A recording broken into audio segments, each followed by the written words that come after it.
بسم اللہ الرحمن الرحیم۔ حضرت خالد بن ولید رضی اللہ تعالیٰ عنہ ظہور الاسلام کے وقت 17 سال کے تھے۔ آپ کا تعلق بنو مخزوم سے تھا، جو کہ بنو ہاشم کے بعد سب سے معزز خاندان مانا جاتا تھا۔ آپ کے والد کا نام ولید بن مغیرہ تھا، جبکہ آپ کی والدہ لبابہ صغریٰ بنت الحارث ام المؤمنین حضرت میمونہ رضی اللہ تعالیٰ عنہا کی ہمشیرہ تھیں۔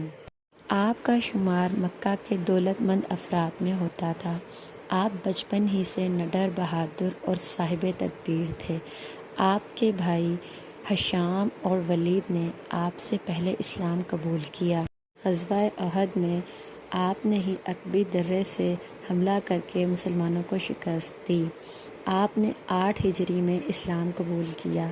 آپ کی سپہ سالاری میں مسلمانوں نے بے شمار فتوحات حاصل کیں۔ غزوہ مؤتہ کی فتح پر آپ صلی اللہ علیہ وآلہ وسلم نے انہیں سیف اللہ یعنی اللہ کی تلوار کا خطاب دیا۔ آپ کو شہید ہونے کی شدید خواہش تھی، اس کے باوجود آپ طبعی موت فوت ہوئے۔ آپ کو آپ صلی اللہ علیہ وآلہ وسلم سے بے حد محبت تھی۔ آپ نے حج کے موقع پہ ان کے بال سنبھال لیے اور انہیں اپنی ٹوپی میں پرو لیا تھا، جسے وہ ہر وقت پہنے رکھتے تھے۔